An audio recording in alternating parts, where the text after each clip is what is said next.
Good afternoon, good afternoon, good afternoon, a very good afternoon to all. क्या हाल है भाई आप लोगों के? बढ़िया, फसला, शानदार, जानदार, एकदम झकास।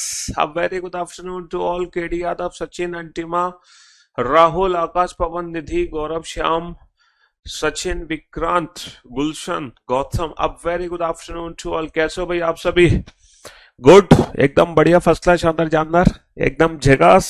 हाँ जी, जय माता दी, जय माता दी to all. Let's rock. Yes, तो भैया हम लोगों ने कल एनालिटिकल रीजनिंग चैप्टर शुरू किया है और नॉन वर्बल को खत्म करने के बाद हम एनालिटिकल पर पहुंच गए, है ना। अब हम उल्टा जा रहे हैं, जो सबसे लास्ट में उसको सबसे पहले खत्म कर रहे हैं, फिर एनालिटिकल, और बाद में हम वर्बल रीजनिंग को खत्म करेंगे। तो नॉन वर्बल में आपके 5 क्वेश्चन मैंने सॉलिड करवा दिए। एनालिटिकल रीजनिंग के भी बेटा 0 to 4 क्वेश्चन, 5 क्वेश्चन। अब रेलवे के एग्जाम्स आ रहे हैं, तो रेलवे के एग्जाम्स में एनालिटिकल रीजनिंग के काफी क्वेश्चंस आते हैं, है ना। तो रेलवे वालों को बहुत फायदा होने वाला है एनालिटिकल रीजनिंग पढ़ने के बाद, बिल्कुल फायदा होगा, डेफिनेटली फायदा होगा। तो कल का लेक्चर जिस बच्चे ने नहीं देखा, तो सबसे पहले तो बच्चा कल का लेक्चर आप लोग जरूर देख लो, है ना।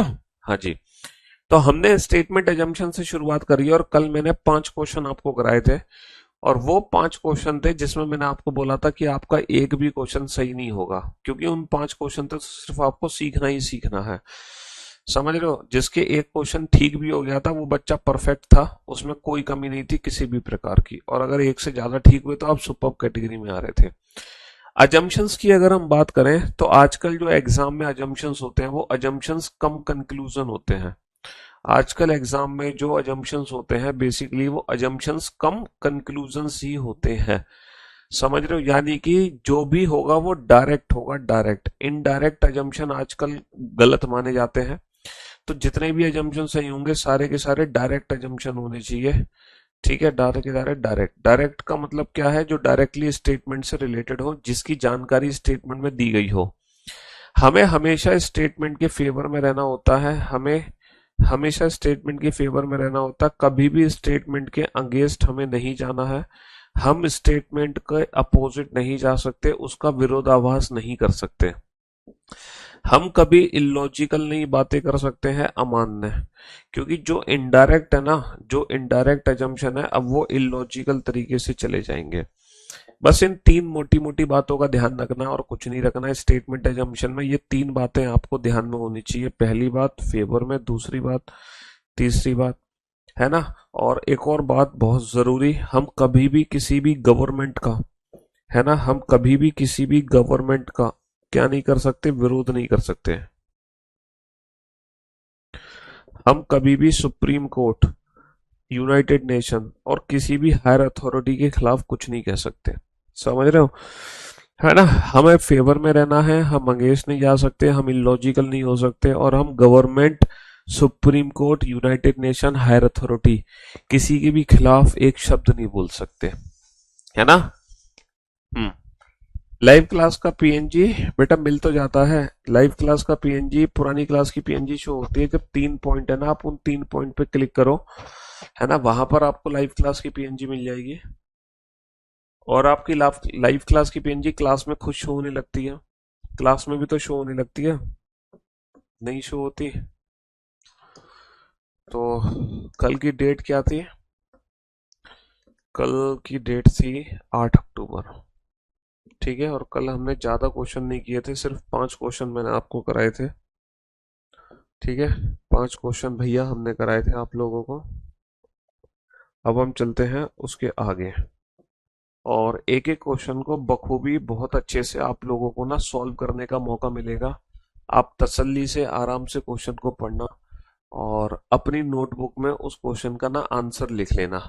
फिर हम चेक करेंगे कि वो आंसर आपका सही है कि गलत है। लेकिन मेरे एक्सप्लेन करने से पहले आप लोग आंसर लिख लेना, क्योंकि मैं एक्सप्लेन करूंगा, उसके बाद अगर आप आंसर लिखोगे, है ना, तो गड़बड़ हो जाएगी। तो मेरी एक्सप्लेनेशन से पहले ही आप लोग आंसर पढ़ लेना।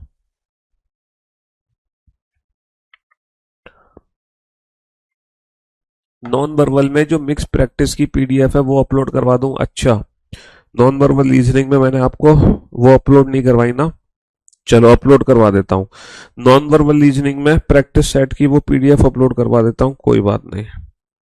मैं भूल गया, नॉन वर्बल में, नॉन वर्बल की करवा देता हूँ हर बैच में, हर बैच में डाल देता हूँ बेटा, है ना। तुम्हारे हर बैच में काम आ जाएगी वो नॉन वर्बल। और बेटा तुम्हें जानकर खुशी होगी, मैं पूरे 500 क्वेश्चन की पीडीएफ डलवा रहा हूँ, ठीक है।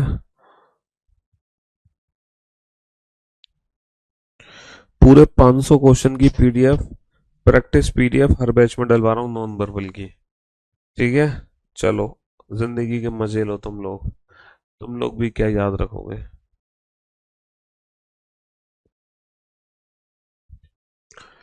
आराम से इस क्वेश्चन को पढ़ो, तसल्ली से पढ़ो, हड़बड़ाहट और घबराने की जरूरत नहीं है, ठीक है। हाँ जी, बिल्कुल भी टेंशन लेने की आप लोगों को जरूरत नहीं है, बिल्कुल रिलैक्स होके पढ़ो, रिलैक्स होके।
आप लोग सारे के सारे आंसर लिख लो बेटा।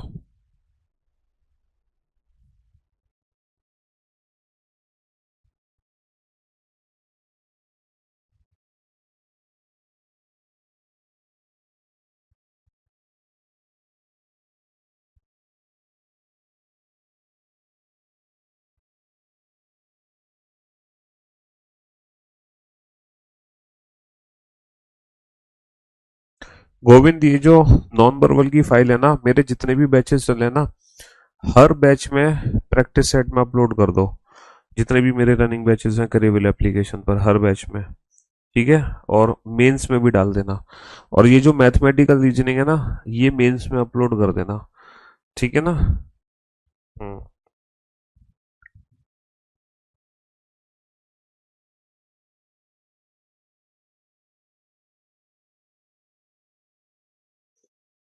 हाँ जी, चलिए साहब, तो कुछ बच्चों ने आंसर दिया है, इसके नोट्स नहीं बनाने हैं, कुछ बच्चों ने आंसर दिया है ऑप्शन ए, और मोस्ट ऑफ द स्टूडेंट का जो आंसर है वो है बी।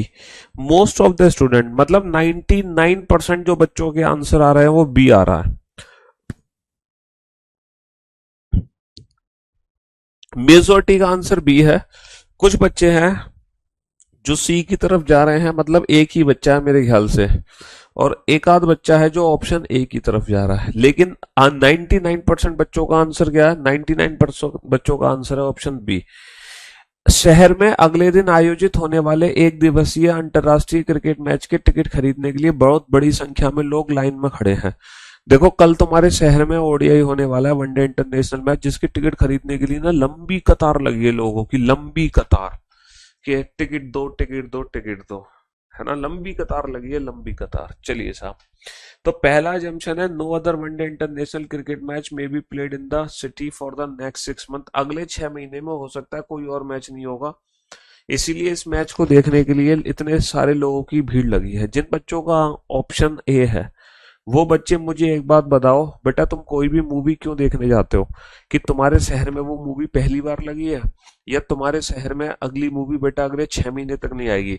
हम कोई भी मूवी इसलिए देखने चाहते हैं कि उस मूवी की स्टोरी क्या है, उस मूवी में एक्टर कौन है हीरोइन कौन है उस मूवी में, तभी तो हम मूवी देखने जाते हैं।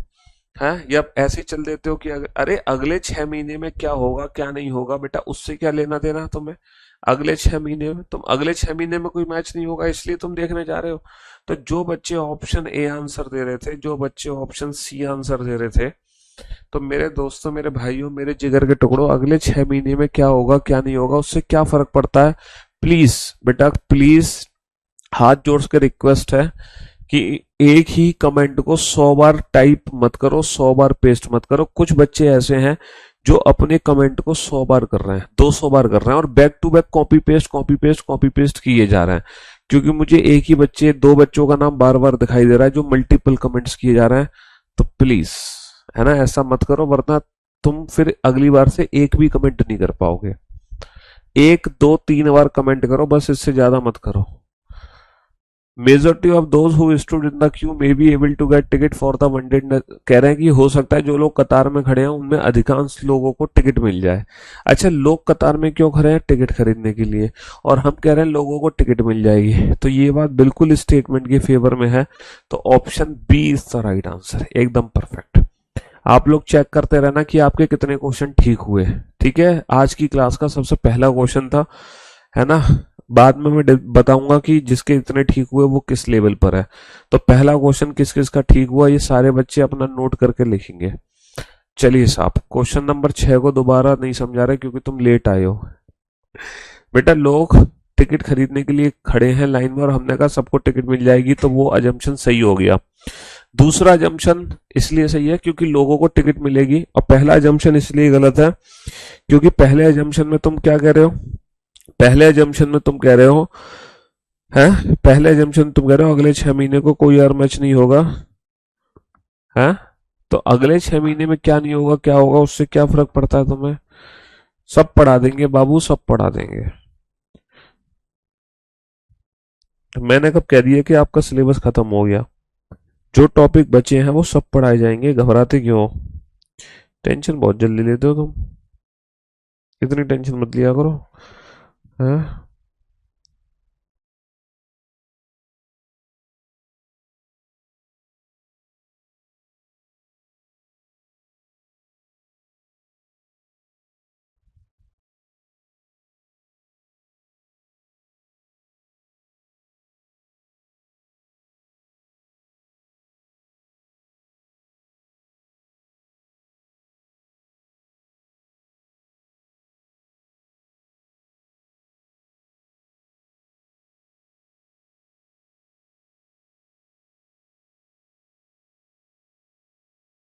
हाँ जी।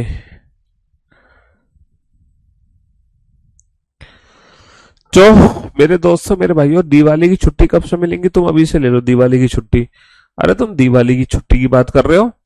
कर्मचारी संघ ने अपने सदस्यों को वार्षिक कार्यक्रम से दूर रहने के लिए कहा क्योंकि प्रबंधक ने उनकी कई मांगे पूरी नहीं करी। हमारी मांगे पूरी करो, हमारी मांगे पूरी करो। तो भैया मांगे पूरी नहीं हुई तो प्रबंधक ने क्या बोला? प्रबंधक ने बोला कि तुम दूर हो जाओ। उनकी मांगे पूरी नहीं हो रही तो प्रबंधक ने कहा कि भैया तुम दूर हो जाओ, दूर। तुम मांगे पूरी करोगे तभी तो काम चलेगा, है। मांगे पूरी नहीं हो रही तो प्रबंधक ने कहा कि दूर हो जाओ, दूर। हमारी मांगे पूरी करो,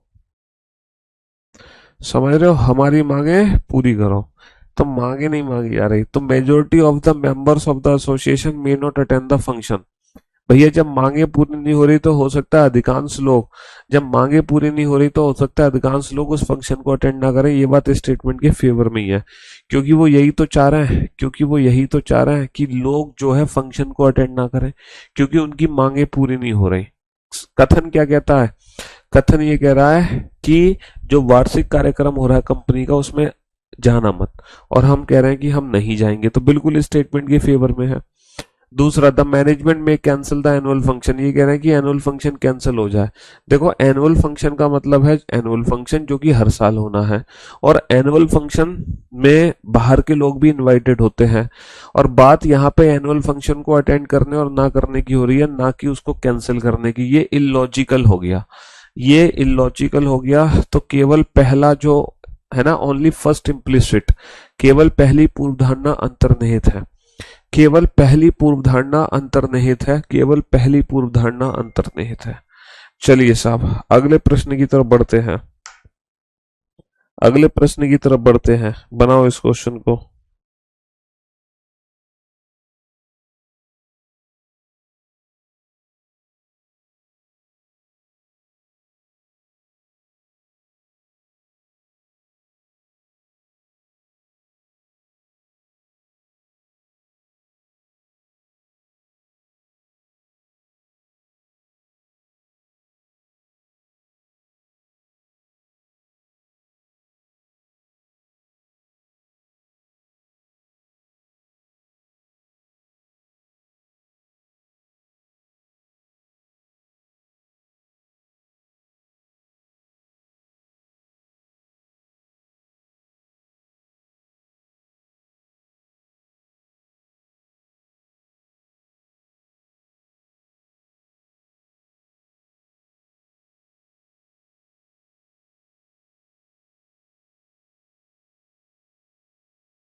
जी तो मेरे दोस्तों, मेरे भाइयों, मेरे जिगर के टुकड़ों, आपका कोर्स लेने के बाद मेरे रीजनिंग में क्या हो गया? रीजनिंग में है, गांव में पीने के पानी की कमी की गंभीर समस्या पर चर्चा करने के लिए गांव के सरपंच ने सभी परिवार के मुखिया को बुलाया। भैया पीने के पानी की कमी हो गई है बहुत ज्यादा, हद से ज्यादा पीने के पानी की कमी है, जिस पे चर्चा करने के लिए गांव के सरपंच ने किसको बुलाया? हर घर के मुखिया को बुलाया। भैया पीने के पानी की कमी हो रही है तो गांव तो है ना, सरपंच तो मुखिया को बुलाएगा कि नहीं बुलाएगा? हर घर के बिल्कुल बिल्कुल बुलाएगा। तो पहली पूर्वधारणा है, sir sarpanch had earlier call such meeting to discuss various problem. बेटा सरपंच ने पहले भी ऐसी, अच्छा ये बताओ, पहले भी सरपंच ने ऐसी मीटिंग बुलाई थी, उससे हमें क्या लेना देना? पहले भी मीटिंग बुलाई थी, उससे क्या लेना देना हमें? पहले बताओ, पहले बुलाई थी नहीं हम तो अभी की समस्या की बात करेंगे ना। क्यों भाई, हम तो अभी की समस्या की बात करेंगे।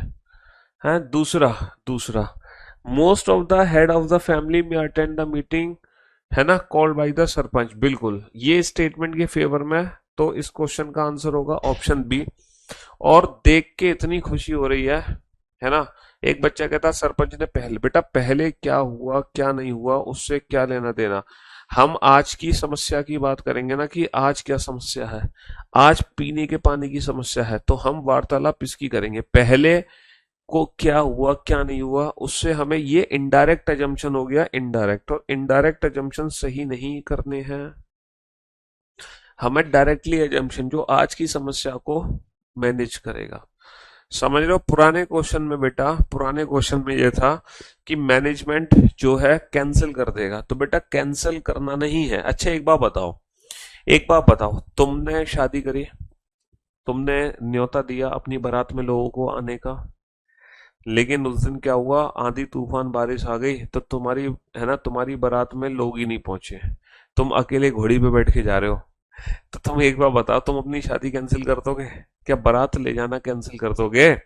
अगर लोग आपकी बारात में नहीं आते हैं, नहीं शामिल होते हैं, आपका व्यवहार ऐसा था, तो क्या तुम शादी नहीं करोगे? है सर, बाराती तो छोड़ो, पंडित भी नहीं आएगा तो भी मैं शादी करूंगा। जिस घोड़ी पे जा रहा हूँ उसी घोड़ी पे भगा के ले आऊंगा। क्यों भाई, तुम्हें बारातियों से क्या लेना देना, तुम तो शादी करोगे ना। है हाँ जी। सीजीएल में आते हैं, सीजीएल में क्यों नहीं आते भाई? तुम तो यार ऐसी बातें कर रहे हो, सीजीएल में आते हैं। हाँ सीजीएल में क्यों नहीं आते? एनालिटिकल रीजनिंग सीजीएल मेंस में नहीं आते एनालिटिकल रीजनिंग के क्वेश्चन। ऐसी हल्की बातें मत करो। हम्म।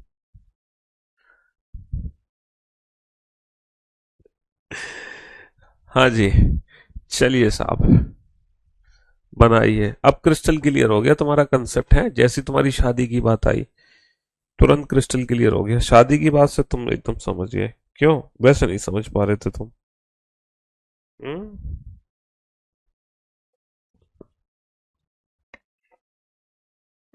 आप पटना में आएंगे तो सबको बुक फ्री में देंगे क्या? नहीं नहीं बेटा, पटना में जो नंबर ऑफ कैंडिडेट्स होंगे ना वो बहुत सारे होंगे, वहां पे बुक डिस्ट्रीब्यूट करना थोड़ा सा ना मैनेजेबल नहीं हो पाएगा काम।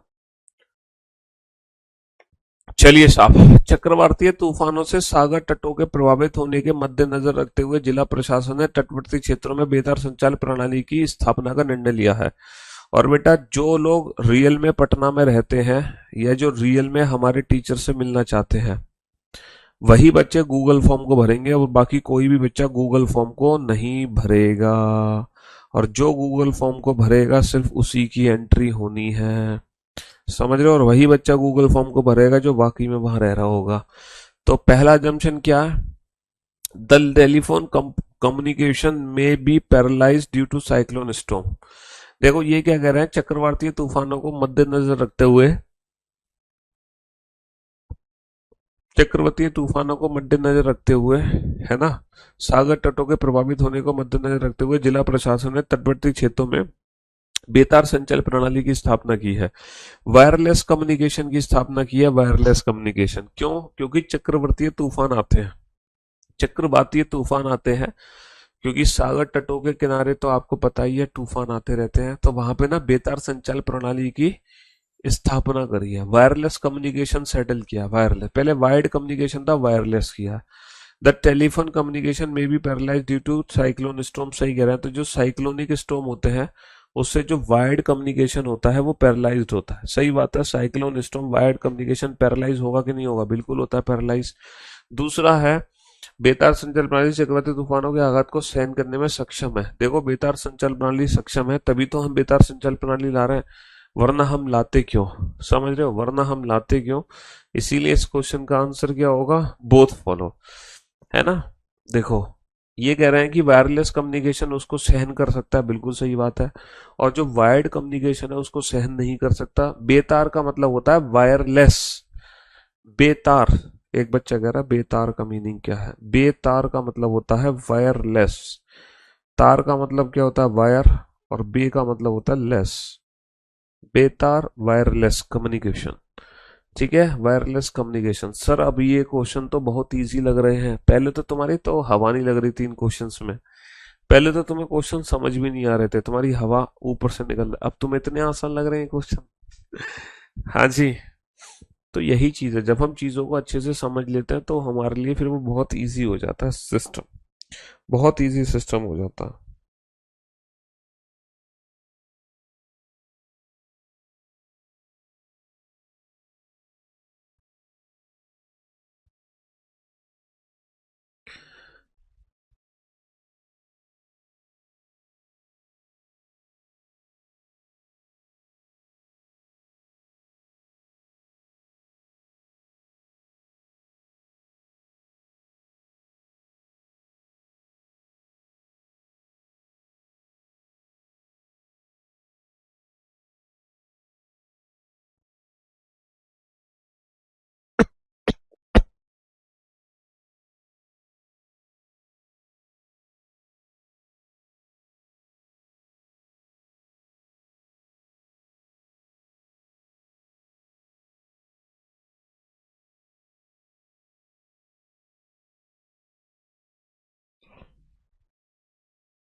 हाँ जी। चलिए साहब, तो मेरे दोस्तों हाल ही में स्टॉक एक्सचेंज मार्केट में आई जबरदस्त गिरावट की जांच के लिए भारत सरकार ने एक संयुक्त संसदीय समिति का गठन किया। जो हमारा स्टॉक मार्केट है ना वो अचानक से क्रैश हो गया, और जब स्टॉक मार्केट क्रैश हो गया तो उसके लिए कमेटी बनाई गई है। क्योंकि देखो पहले होता था कि पहले अचानक से स्टॉक मार्केट बहुत ऊपर उठ जाए या पहले अचानक से स्टॉक मार्केट गिर जाए, ये पहले होते था। लेकिन अब ऐसा नहीं होता, अब ना पूरा रेगुलेशन होता है गवर्नमेंट के द्वारा, अब उसको गवर्नमेंट रेगुलेट करती है। तो इसीलिए है ना, एकदम अचानक से अगर स्टॉक मार्केट में गिरावट आई है तो डेफिनेटली कुछ ना कुछ उसके फॉल्ट है। उसके लिए उसकी जांच के लिए कमेटी बनाई गई है। तो पहला, the members of the committee में process require expertise to carry out the investment. ये कह रहे हैं जो कमेटी के मेंबर्स हैं उनके पास, है ना, उनके पास एक्सपीरियंस है और वो एक्सपर्ट हैं। तो सही बात है भैया, जो मेंबर्स है कमेटी के वो एक्सपर्ट ही होंगे तभी तो कमेटी बनाई, वरना हम कमेटी क्यों बनाते। भाई कमेटी के जो मेंबर हैं वो एक्सपर्ट होंगे तभी तो कमेटी बनाई गई है ना। हाँ जी। दूसरा, the people responsible for the crash में डिस्ट्रॉय ऑल देयर डॉक्यूमेंट। ये कह रहा है कि जो लोग इसमें शामिल हैं वो अपने डॉक्यूमेंट को ना डिस्ट्रॉय कर देंगे कमेटी के हाथ लगने से पहले अपने, है ना। टेलीफोन कम्युनिकेशन का तो कोई जिक्र नहीं है, टेलीफोन कम्युनिकेशन का जिक्र है तो सही, क्यों नहीं था। आहा, तेरा the district authority has decided to set up wireless communication along the coastline in view of the cyclonic storm hitting the coast। ये क्या कह रहे हैं कि हम वायरलेस कम्युनिकेशन को क्या कर रहे हैं, सेटअप कर रहे हैं।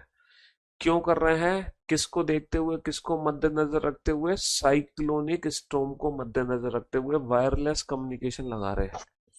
अच्छा, साइक्लोनिक स्टॉर्म को मद्देनजर रखते हुए वायरलेस लगा रहे हैं, इसका मतलब ही तो यही है कि वहां पे वायर्ड कम्युनिकेशन काम नहीं करेगा, तभी तो वायरलेस कम्युनिकेशन लगा रहा है।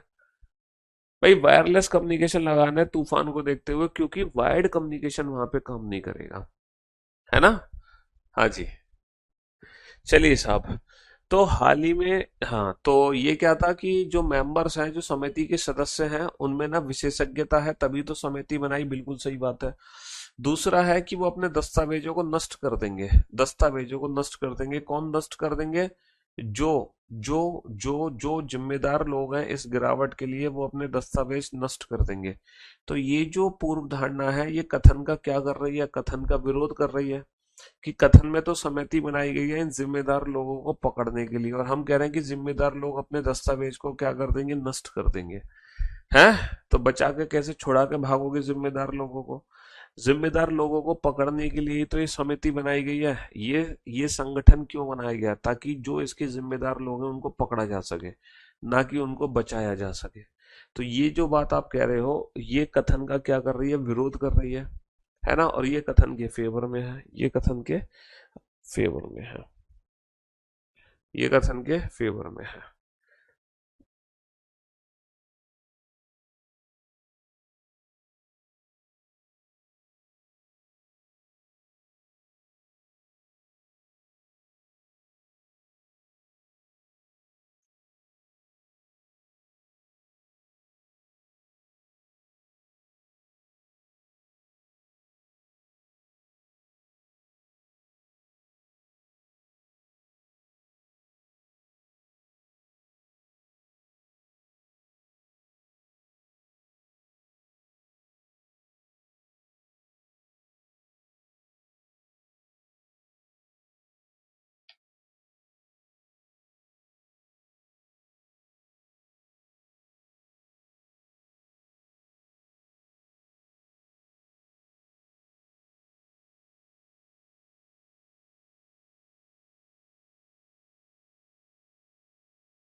जी, यात्री कार निर्माता कंपनी के कोई एक कार निर्माता कंपनी है, कोई एक कार निर्माता कंपनी उसके प्रबंधन ने बाजार में मांग की है ना? कोई कार निर्माता कंपनी है, उसका एक डायरेक्टर है, डायरेक्टर उसने क्या किया है? बाजार में मांग की कमी को ध्यान में रखते हुए अपने कर्मचारियों की संख्या घटाने का निर्णय लिया। उसके यहाँ पहले 100 एम्प्लॉय काम करते थे।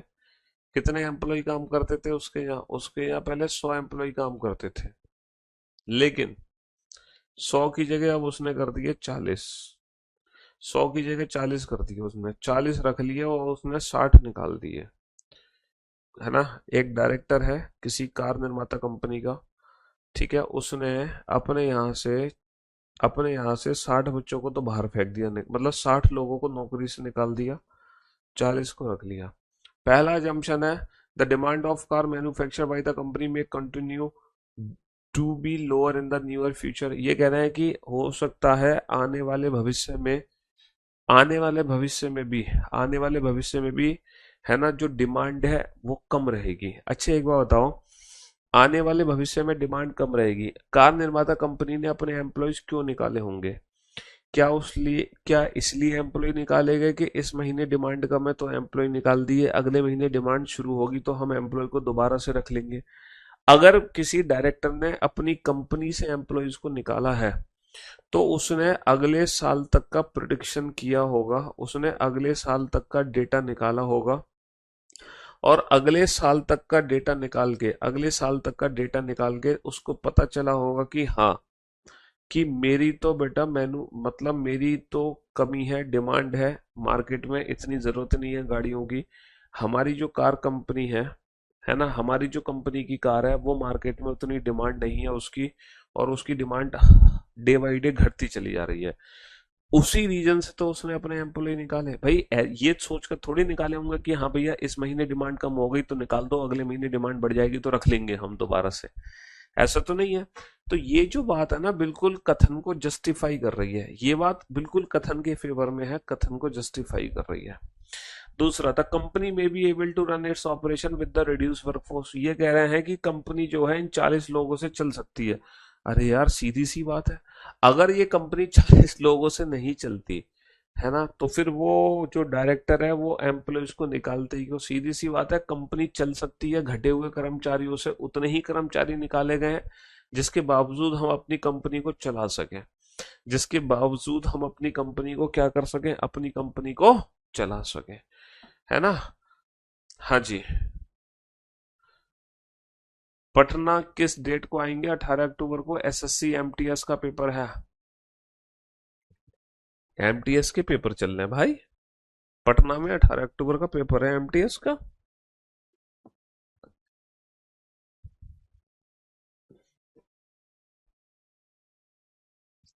पटना आएंगे 18 अक्टूबर को।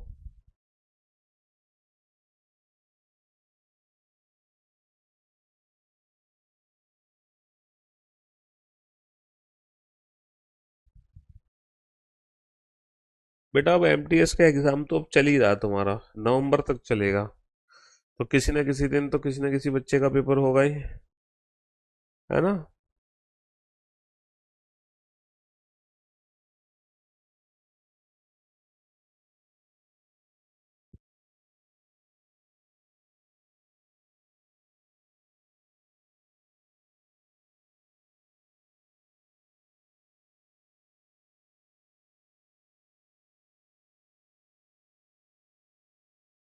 हाँ जी।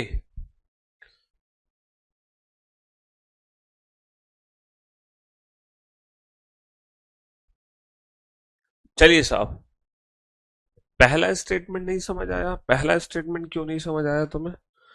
पहला स्टेटमेंट क्या था? ये कह रहे हैं कि भैया आने वाले भविष्य में भी जो डिमांड है वो कम रहेगी, बिल्कुल सही बात है। आने वाले भविष्य में डिमांड कम रहेगी इसलिए तो अपने डायरेक्टर ने एम्प्लॉयज को निकाल दिया। अगर आने वाले भविष्य में डिमांड कम नहीं होगी तो फिर डायरेक्टर अपने एम्प्लॉयज को निकालता क्यों? डायरेक्टर ने एम्प्लॉयज तभी तो निकाले क्योंकि आने वाले भविष्य में डिमांड कम रहेगी, है ना। हाँ जी। चलिए साहब, राज्य सरकार ने बेटा उस बात को वो, अच्छा ये बताओ, डायरेक्टर से अगर कोई सवाल करता कि तुम हमें निकाल क्यों रहे हो, डायरेक्टर से अगर कोई सवाल करता कि तुमने 60 एम्प्लॉय क्यों निकाल दिए, तो वो क्या जवाब देगा? क्या रीजन देगा इस बात का? वो यही तो कहेगा मैंने इसलिए एम्प्लॉय निकाल दिए क्योंकि अगली साल तक, पिछले कुछ सालों तक मेरी कार की कोई डिमांड ही नहीं है, मैं करूंगा क्या इन 100 आदमियों का? यही तो कहेगा वो। या फिर वो ये कहेगा कि इस महीने डिमांड कम है इसलिए मैंने एम्प्लॉय निकाले हैं। बताओ, सिर्फ एक महीने की वजह से थोड़ी एम्प्लॉय निकलेंगे, आने वाले भविष्य में भी डिमांड कम रहेगी इसलिए एम्प्लॉय निकाले गए हैं। वो उसको फेवर कर रही है। राज्य सरकार ने अधिसूचना जारी की है कि सभी कोचिंग संस्थान अपने शिक्षकों के परिचय, है ना, जितनी भी कोचिंग है ना, जितनी भी कोचिंग है सारे अपने शिक्षकों के परिचय, है ना, आइडेंटिटी कार्ड दे, है ना, शुल्क संबंधी पूर्व विवरण दे, है ना, के साथ अपना पंजीकरण शीघ्र कराओ। समझ रहे हो? हाँ जी। किसके साथ रजिस्ट्रेशन कराना है, रजिस्टर किसके साथ कराना है ना, किसके साथ कराना है? डिटेल्स ऑफ फीस, फीस की डिटेल दो, है ना, इंफ्रास्ट्रक्चर की डिटेल दो, और facilities and biodata of teacher. ठीक है, ये कह रहे हैं कि सारी की सारी कोचिंग इंडस्ट्री रजिस्ट्रेशन करा ले फटाफट से। कैसे रजिस्ट्रेशन कराए?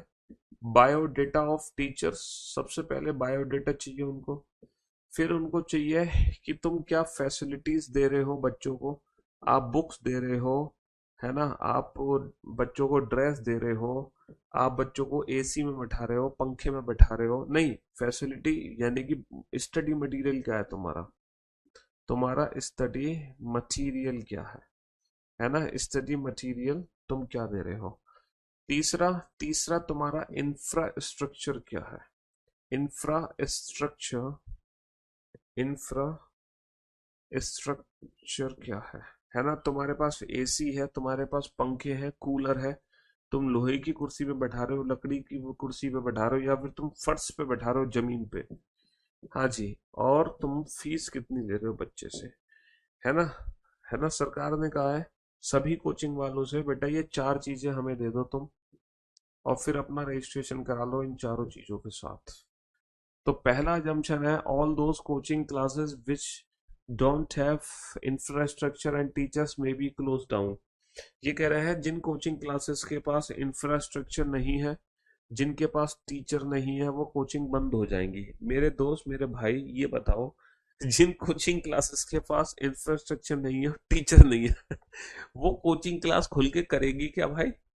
है? जिन कोचिंग क्लासेस के पास, है ना, टीचर्स नहीं है, जिन कोचिंग क्लासेस के पास इंफ्रास्ट्रक्चर नहीं है, उस कोचिंग को खोल के हम करेंगे भी क्या? उस कोचिंग को खोल के हम करेंगे भी क्या? तो ऑब्वियस सी बात है, वो कोचिंग तो बंद हो जाएगी, है ना? वो कोचिंग तो बंद हो जाएगी, बिल्कुल बंद हो जाएगी। ठीक है। आरआरबी एग्जाम डेट दिया है, देखो आरआरबी की प्रैक्टिस में बहुत जल्द शुरू करने वाला हूँ अपने यूट्यूब चैनल पर, है ना? आरआरबी की प्रैक्टिस हम अपने यूट्यूब चैनल पर बहुत जल्दी, है ना, बहुत जल्द स्टार्ट करने वाले हैं, चिंता मत करो। क्योंकि आरआरबी के जो एग्जाम्स हैं, एएलपी का एग्जाम आ चुका है, ठीक है, एएलपी का एग्जाम आ चुका है, जेई का पेपर आ चुका है, आरपीएफ के 2 पेपर आ चुके हैं, कांस्टेबल एंड कांस्टेबल, और तुम्हारा यूपी कांस्टेबल और सब इंस्पेक्टर, समझ रहे हो? एनटीपीसी का पेपर आ चुका है, समझ रहे हो? ग्रुप डी का पेपर आ चुका है। तो रेलवे के काफी एग्जाम है, ALP, JE, RPF, NTPC, group D, ये सारे एग्जाम अब, है ना, सारे एग्जाम नवंबर से शुरू हो जाएंगे। टेक्नीशियन का पेपर आ चुका है ना? नवंबर से दिसंबर से सारे रेलवे के एग्जाम शुरू होने वाले हैं। नवंबर के लास्ट, दिसंबर के फर्स्ट वीक से ये सब शुरू हो जाएंगे पेपर, एक एक करके, एक एक करके, एक एक करके। कुछ लोग, कुछ एग्जाम्स के तो फॉर्म शायद अभी आप भर सकते हो, एनटीपीसी के फॉर्म भर सकते हो अभी शायद, और कौन से एग्जाम के फॉर्म भी भर सकते हो, एएलपी के फॉर्म भी शायद अभी आप भर सकते हो, है ना? कुछ एग्जाम्स के फॉर्म तो अभी निकले ही हुए हैं, है ना? समझ रहे हो ना? हाँ जी।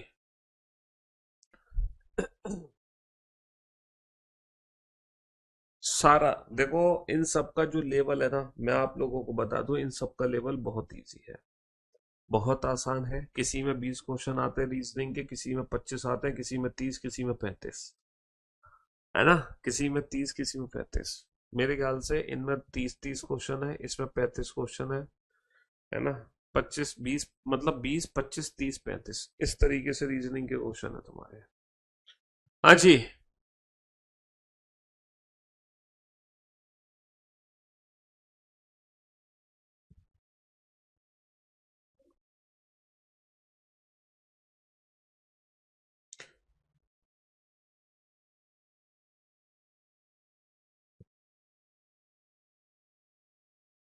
भाई एएलपी, टेक्नीशियन और जेई में रीजनिंग में 25 25 क्वेश्चन आ रहे हैं, है ना?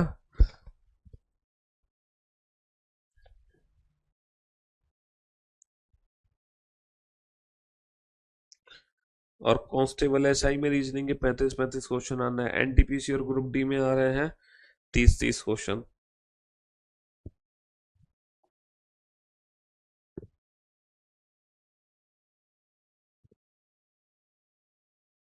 यस।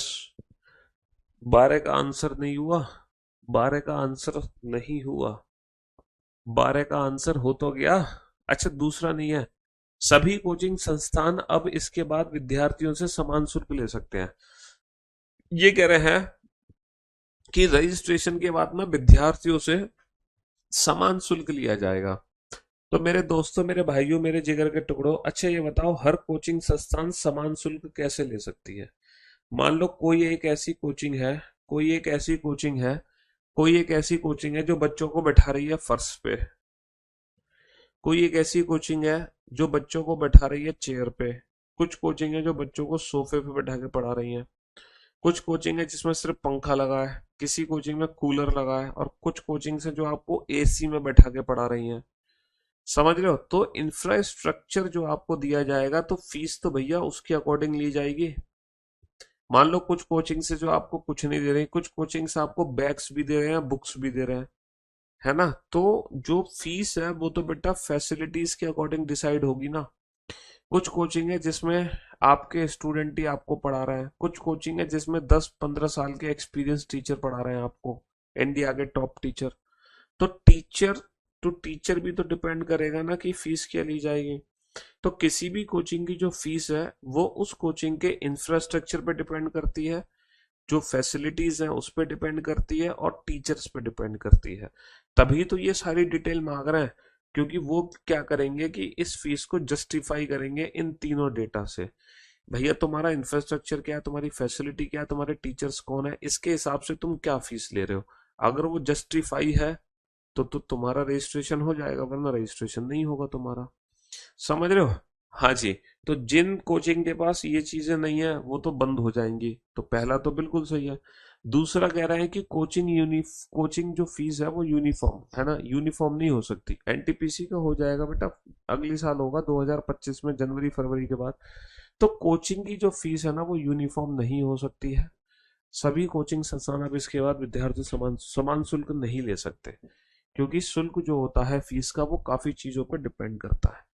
शुल्क जो है काफी चीजों पर डिपेंड कर सकता है।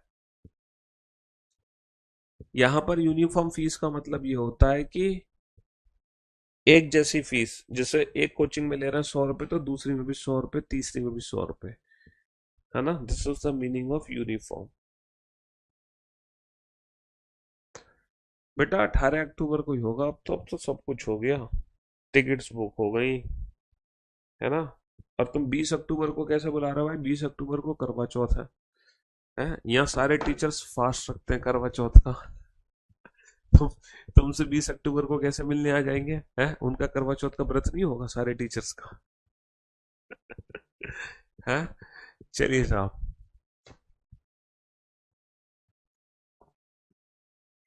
चलिए बनाइए इस क्वेश्चन को।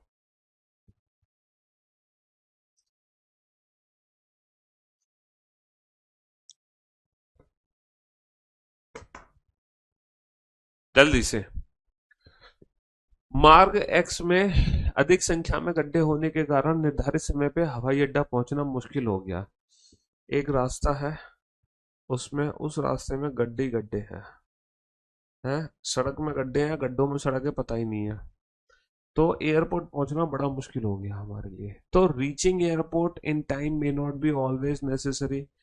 ये कह रहे हैं रेलवे एयरपोर्ट पहुंचना कोई जरूरी थोड़ी है समय से तुम एयरपोर्ट पहुंचो। भाई तुम भारतीय हो, है। क्या कह रहे हो भाई, समय से एयरपोर्ट पहुंचना जरूरी नहीं है।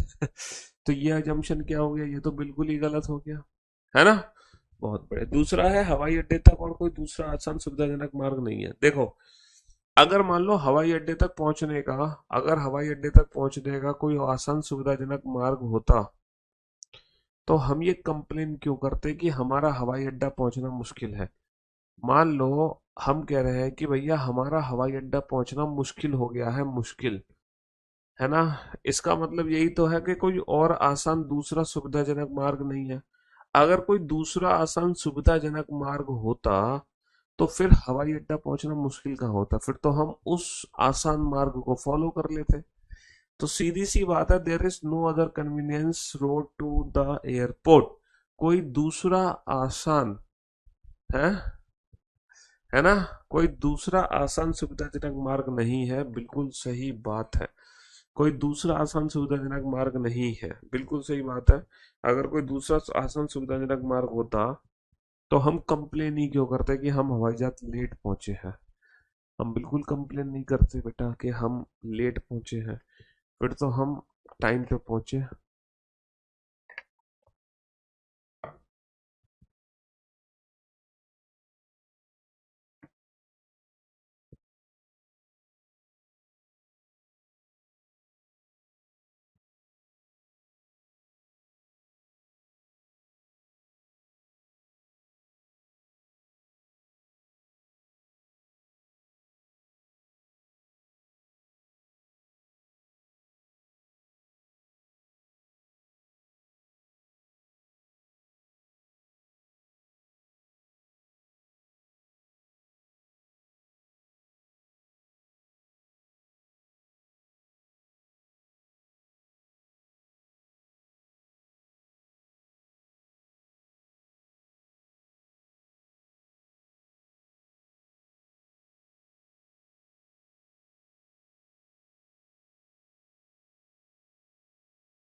हाँ जी।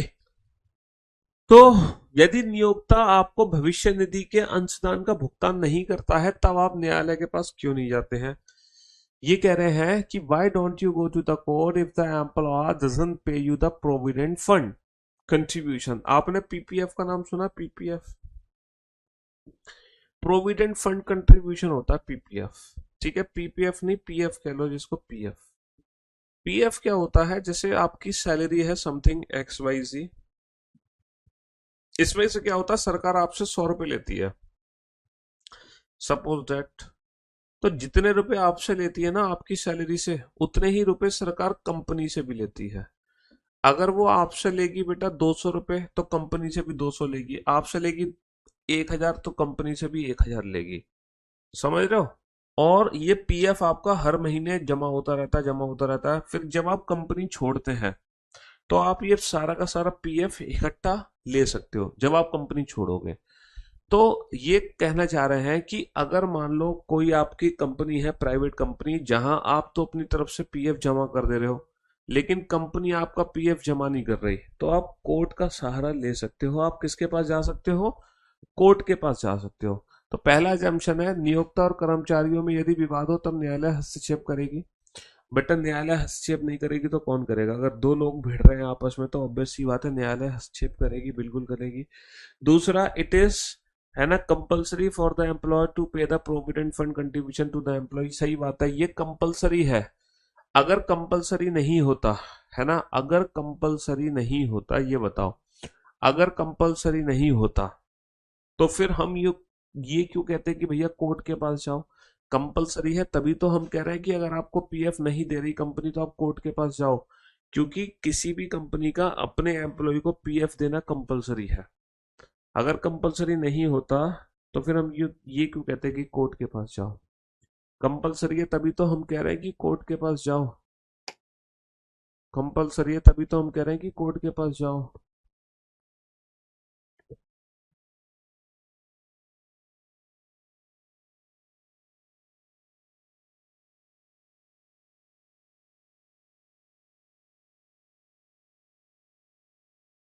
हाँ,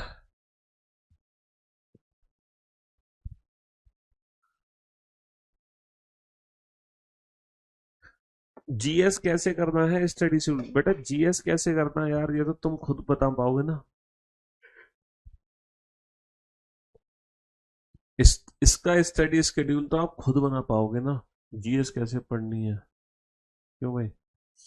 जीएस कैसे पढ़नी है इसका स्टडी शेड्यूल तो आप खुद बना पाओगे, खुद।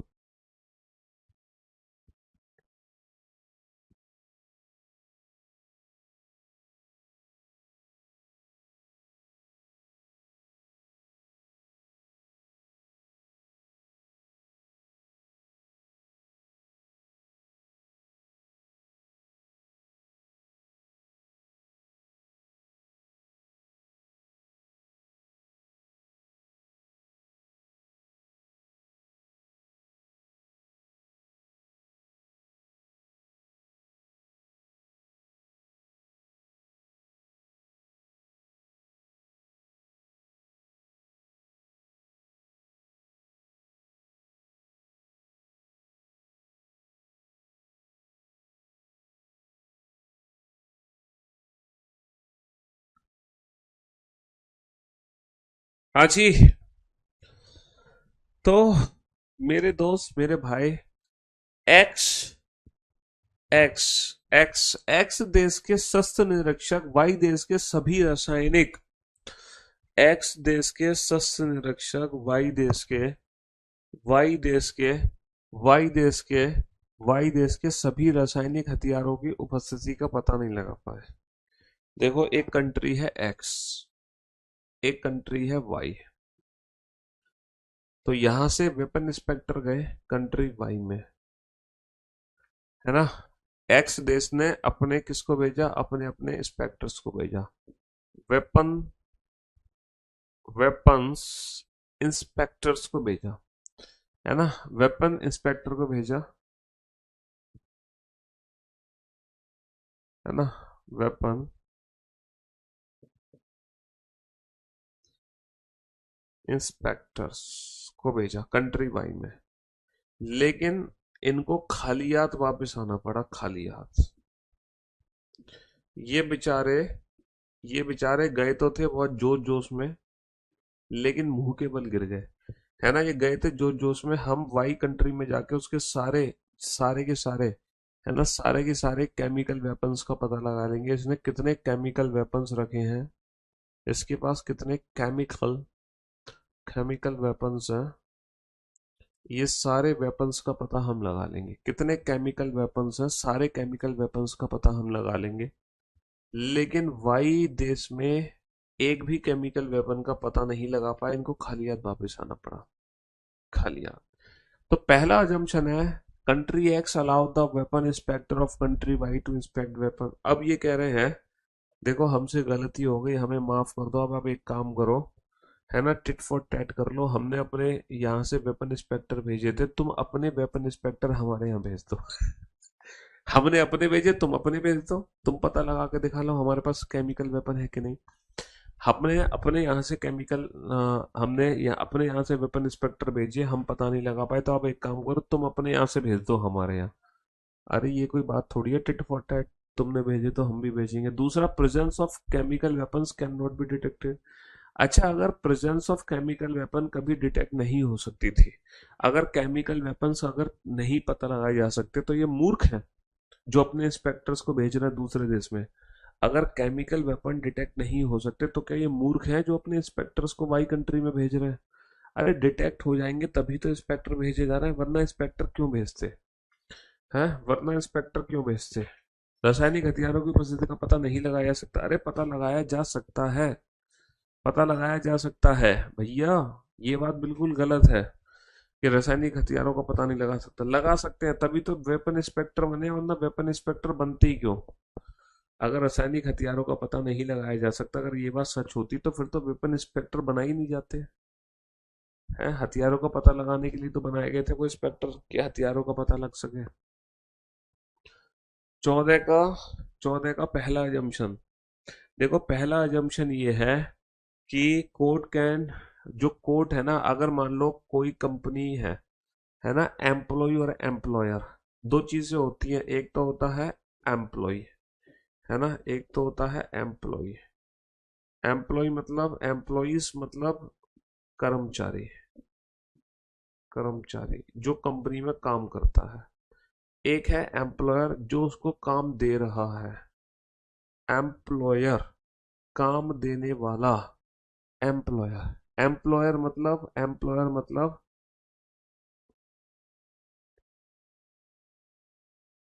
एम्प्लॉयर मतलब जो उसको काम दे रहा है, यानी कि खुद कंपनी कह लो, कंपनी,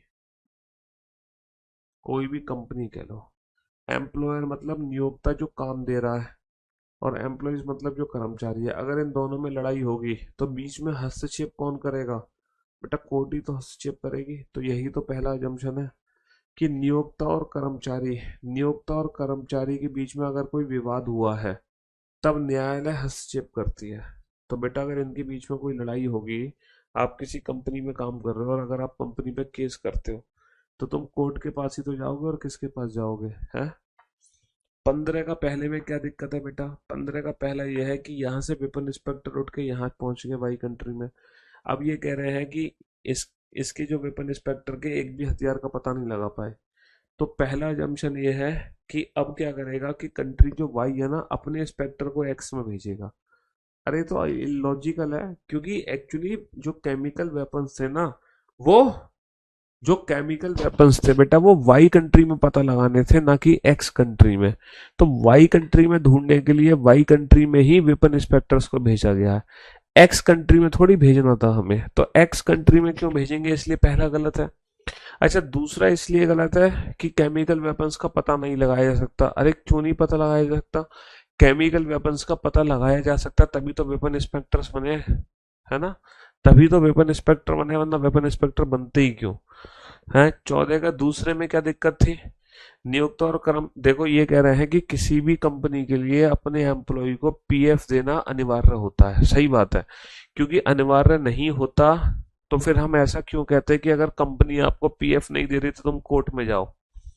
हम इसलिए तो ये बात कह रहे हैं कि तुम अगर कंपनी तुम्हारा पीएफ नहीं दे रही तुम कोर्ट में जाओ। क्यों जाओ? क्योंकि हर कंपनी को अपने एम्प्लॉयज को पीएफ देना अनिवार्य है, इसीलिए ये वाला सही है 14 का दूसरा। इसीलिए 14 का दूसरा सही है। समझ रहे हो? हाँ जी। बालक को 5 या उसके लगभग अवस्था पर विद्यालय में प्रवेश करना वांछनीय है।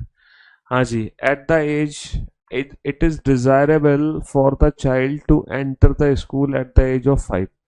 उस आयु अवस्था पर बालक का विकास उचित स्तर पर पहुंच जाता है और वो सीखने के लिए तत्पर होता है। बिल्कुल सही बात है भैया। हम क्यों कहते हैं कि जब बच्चा 5 साल का हो जाए और तब उसको स्कूल में भेजना शुरू कर दो।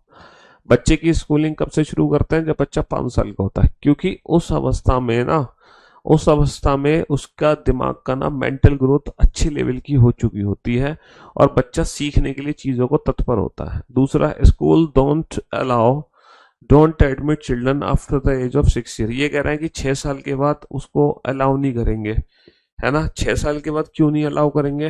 बेटा बिल्कुल अलाउ करेंगे, ये गलत है। 6 साल तुम अपने बच्चे का एडमिशन देखो, ये कहते हैं कि इट इज डिजायरेबल कि 5 साल में एडमिशन करा दो, वरना, है ना, कानूनन तौर पे ऐसी कोई उम्र नहीं है।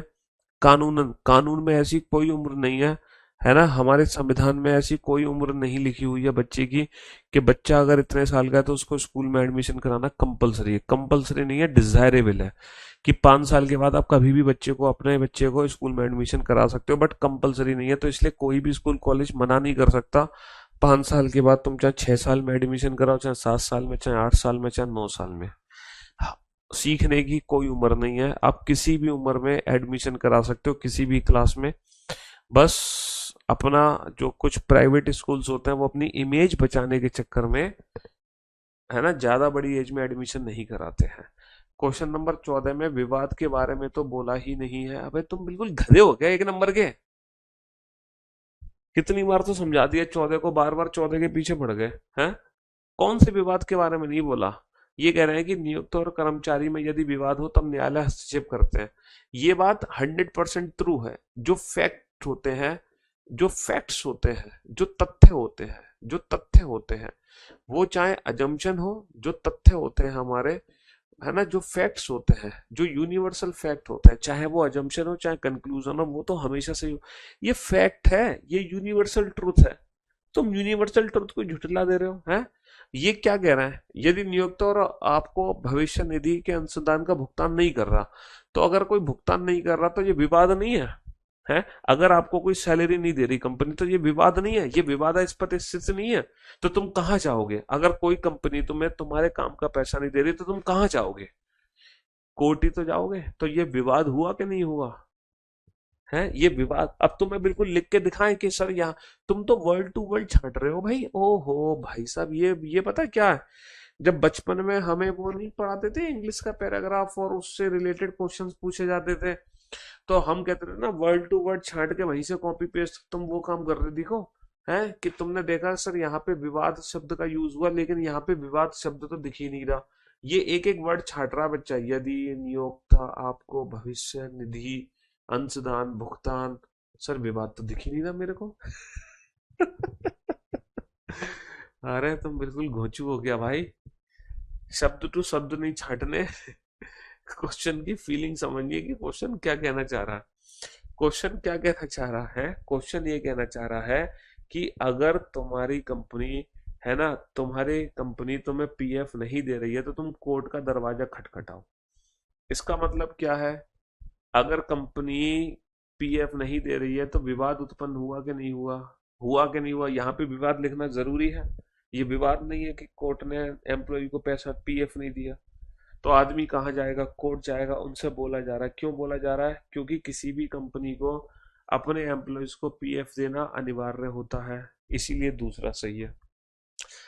उसने बोला कि कोर्ट जाओ, कंपनी पैसा नहीं दे रही तो क्यों जाओ कोर्ट? क्योंकि जब कंपनी पैसा नहीं दे रही और तुम्हें पैसा नहीं दे रही तो तुम्हारी कंपनी के बीच में जो झड़प है, जो लड़ाई है, जो विवाद है पैसा ना देने का, उसमें हस्तक्षेप कौन करेगा? कोर्ट ही करेगा। इसलिए तुम्हें कहाँ भेजा गया? कोर्ट में भेजा गया। इसलिए पहला भी सही है। हैं? हाँ जी।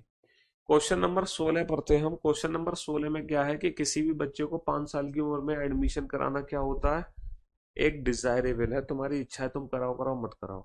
ऐसी क्यों है? 5 साल की उम्र में बच्चे का एडमिशन कराना क्यों है? अब तुम ये कहोगे सर इसमें कहीं तो लिखा नहीं है कि बच्चे की मेंटल ग्रोथ अच्छी हो जाती है? क्योंकि इसके पीछे का कारण क्या है, 5 साल की उम्र में एडमिशन कराना क्यों डिजायरेबल हो जाता है, क्यों बोला जाता है कि बच्चे को 5 साल के बाद आप एडमिशन करा सकते हो? क्योंकि इसके पीछे का कारण है कि बच्चे की तब तक मेंटल ग्रोथ अच्छी हो जाती है। तो यही बोला गया, तो सही है। दूसरा है कि स्कूल में एडमिशन नहीं होगा 6 साल के बाद। अबे भैया ऐसा कोई कंपलसरी नहीं है, ये डिजायरेबल है। ये डिजायरेबल है, डिजायरेबल, ना कि कंपलसरी। समझ रहे हो? वांछनीय है ना, कंपलसरी नहीं है। कई विद्यार्थियों को मोबाइल गेम्स खेलने की आदत पड़ गई है और इसी कारण से वो पढ़ नहीं पा रहे हैं। तो कई विद्यार्थी मोबाइल गेम्स के कारण पढ़ाई पर ध्यान नहीं दे रहे हैं, बिल्कुल सही बात है। ये कह रहे हैं ना, कई विद्यार्थियों को मोबाइल गेम्स की आदत पड़ गई और वो पढ़ नहीं पा रहे। तो कई विद्यार्थी मोबाइल गेम्स के कारण पढ़ाई पे ध्यान नहीं दे रहे, बिल्कुल सही बात है। अच्छा, मोबाइल गेम्स के कारण ही विद्यार्थी परीक्षा में फेल होते हैं। मोबाइल गेम्स के कारण ही विद्यार्थी परीक्षा में फेल होते हैं। तुम ये बताओ, तुम सिर्फ मोबाइल गेम्स के कारण ही फेल हुए हो? है? हाँ जी, तुम कुल मोबाइल गेम्स के कारण ही फेल हुए हो? है? नहीं ना। तो मोबाइल फेल होने के पीछे कई कारण होते हैं, सिर्फ एक मोबाइल गेम्स ही कारण नहीं है। इन्होंने कहा कि मोबाइल गेम्स के कारण ही, इन्होंने ये नहीं कहा कि मोबाइल गेम एक फेल होने का कारण है, उन्होंने कहा मोबाइल गेम्स के कारण ही। It is because of only mobile games that student fail in the examination. है, मोबाइल गेम्स के कारण ही बच्चा फेल होता है, ये तो गलत है, क्योंकि वो कारण तो कई होते हैं। कृषि उत्पादन में कीटनाशकों का अत्यधिक उपयोग करने से मिट्टी और जल दूषित हो जाते हैं। सही बात है बेटा, कृषि उत्पादन में जो कीटनाशक का हम अत्यधिक उपयोग करते हैं उससे हमारी मिट्टी भी दूषित होती है और हमारा जल भी दूषित होता है ना। फसलों में उनका अंश रह जाता है और आखिरकार वे खाद्य श्रृंखला में प्रवेश करते हैं, जिससे मानवों के लिए खतरा पैदा होता है। सही बात है बेटा, फसलों में उनका कीटनाशक, जैसे मान लो, तभी तो कहते हैं फल सब्जी को अच्छे से धोकर खाना चाहिए, क्योंकि जो फल सब्जियां होती हैं उनमें ना केमिकल्स लगे होते हैं, कीटनाशक लगे होते हैं, ताकि वो खराब ना हो जाए, सड़ ना जाए जल्दी जल्दी से उनको कीड़े खाना ले, टमाटर को, है ना, फल सब्जी को। इसीलिए कहते हैं कि उनको अच्छे से धो के खाना चाहिए। तो पहला पहला पूर्व धारणा है, कृषि उत्पादन में कीटनाशकों का अत्यधिक उपयोग किया जाना लोगों के लिए अच्छा नहीं है। सही बात है बेटा, कीटनाशक का अधिक उपयोग लोगों के लिए अच्छा कहाँ है? क्योंकि जल दूषित हो रहा है, खाद्य श्रृंखला में आ रहे हैं हमारी। कृषि उत्पादन में कीटनाशकों का अत्यधिक उपयोग करने से जल पर बुरा प्रभाव पड़ता है। सही बात है बेटा, जल पे तो बुरा प्रभाव पड़ता ही है। साफ साफ बताया जा रहा है कि जल दूषित हो रहा है, साफ साफ बताया जा रहा है कि जल दूषित हो रहा है हमारा। राष्ट्रीय द्रुतगामी मार्ग एक सबसे चौड़ा द्रुतगामी मार्ग है। कुछ लोग इस मार्ग का इस्तेमाल करते हैं। जब लोग कोई खाली और चौड़ी सड़क देखते हैं तब वे तेज गति से वाहन चलाते हैं, जिससे दुर्घटनाएं होती हैं। ये कह रहे हैं एक बहुत बड़ा चौड़ा रोड है हमारे पास, बहुत बड़ा चौड़ा रोड है। 17 कथन का फेवर सेकंड पॉइंट है, तो गलत कैसे हो गया? तुम अपने घर का एड्रेस दो बेटा। इन्होंने क्या बोला, कई विद्यार्थी को मोबाइल गेम्स खेलने की आदत पड़ गई है और इसी कारण से वे खराब शैक्षिक प्रदर्शन करते हैं। कई विद्यार्थियों को, पहली बात तो उन्होंने ये नहीं बोला कि सभी विद्यार्थियों को, है ना, सभी वर्ड का यूज यहाँ पे नहीं हुआ है, उन्होंने बोला है कई। जबकि यहाँ पे क्या है, मोबाइल गेम्स के कारण ही विद्यार्थी परीक्षा में अनुत्तीर्ण होते हैं। इन्होंने बोला है यहाँ पे सभी। अब तुम कहोगे सर सभी तो लिखा नहीं है। बेटा सभी हिडन है, यहाँ पे तो तुम सभी विद्यार्थियों को फेल कर रहे हो, यहाँ पे कुछ विद्यार्थी हैं, यहाँ पे कई का मतलब क्या है, कुछ। यहाँ पे कुछ विद्यार्थी को मोबाइल गेम की आदत डाल रहे हो, फेल कर रहे हो तुम सारों को मोबाइल गेम की वजह से, तो ये गलत नहीं हो गया है? ये इसलिए गलत है, स्टेटमेंट के फेवर में है, लेकिन वहां कुछ की बात कर रहे हैं और हम निष्कर्ष में सभी की बात कर रहे हैं, है ना। तो कुछ को सभी में नहीं चेंज कर सकते। चलिए, all accidents are caused by the excessive speed, बिल्कुल सेम क्वेश्चन है, बिल्कुल सेम क्वेश्चन, है ना। जबकि कुछ लोग इसका इस्तेमाल करते हैं, देखो कुछ लोग इस्तेमाल करते हैं, कुछ लोग, समझ रहे हो इस मार्ग का, है ना, कुछ लोग इस्तेमाल करते हैं। और जब लोग खाली और चौड़ी सड़क देखते हैं तो वो तेज गति से वाहन चलाते हैं, जिससे दुर्घटनाएं होती हैं। तो कुछ लोग ये हैं जो तेज गति से वाहन चला रहे हैं, जबकि यहाँ पे क्या है कि सभी दुर्घटनाएं अत्यधिक गति के कारण हो रही है। तो बेटा सभी थोड़ी हो रही हैं, कुछ ही तो लोग चला रहे हैं तेज गति, सारे थोड़ी चला रहे हैं, है ना। कुछ ही दुर्घटनाएं हो रही हैं तेज गति से, सारी दुर्घटनाएं नहीं हो रही हैं, तो इसीलिए गलत है। वही कंसेप्ट है यहाँ पर भी, सम और ऑल का, कि स्टेटमेंट में तो बात हो रही है सम की, और यहाँ पर हम बात कर रहे हैं ऑल की। स्टेटमेंट में बात हो रही है कुछ लोगों की, यहाँ पे हम बात कर रहे हैं सभी लोगों की, है तो उसके फेवर में। लेकिन यहाँ पर सम और ऑल का डिफरेंस है ना। High speed increase the risk of accident, ये बिल्कुल सही बात है, high speed increase the risk of accident. Team x और टीम वाई, हमारे पास दो टीम है, टीम एक्स और टीम वाई। इन दोनों के बीच में एक फुटबॉल मैच है। वाई टीम द्वारा किए गए गोलों की कुल संख्या 5 थी, इसने 5 गोल कर दिए, जिनमें से तीन गोल बाएं पैर के खिलाड़ी ने किए, जिनमें से 3 गोल बाएं पैर के खिलाड़ी ने किए हैं, 3, है ना। 5 में से 3 गोल बाएं पैर के खिलाड़ी ने किए हैं। अच्छा, स्टेटमेंट में कभी ये नहीं लिखा गया, मतलब स्टेटमेंट में ये नहीं लिखा गया कि हर बार की तरह इस बार भी बाएं पैर के खिलाड़ी ने 3 गोल किए। स्टेटमेंट में ये नहीं बोला गया है कि हर बार की तरह इस बार भी, उन्होंने बोला बस बाएं पैर के खिलाड़ी ने 3 गोल कर दिए। जैसे मान लो क्रिकेट का मैच हो रहा है आईपीएल का, और, है ना, और मान लो क्या कहते हैं उसको, आपका भुवनेश्वर, भुवनेश्वर को बैटिंग का मौका मिला था एक टेस्ट मैच में, और भुवनेश्वर ने एक ओवर में 4 छक्के लगा दिए थे टेस्ट मैच में। पता नहीं कौन सा मैच था, भुवनेश्वर कह रहा हूं मैं, बुमराह, बुमराह, बुमराह को टेस्ट मैच में बैटिंग का मौका मिला, और बुमराह ने उस मैच में एक ओवर में 4 छक्के लगाए। तो अगर मैं आपसे पूछूं कि क्या बुमराह एक बहुत बढ़िया बैट्समैन है, तो ये बात क्या होगी, है? नहीं, क्योंकि पर्टिकुलर एक मैच में तो कोई भी परफॉर्मेंस दे सकता है, पर्टिकुलर एक मैच में कोई भी व्यक्ति परफॉर्मेंस दे सकता है। अगर मैं बोलूं हर बार की तरह इस बार भी बुमराह ने 4 छक्के मारे एक ओवर में, तो बात सही है।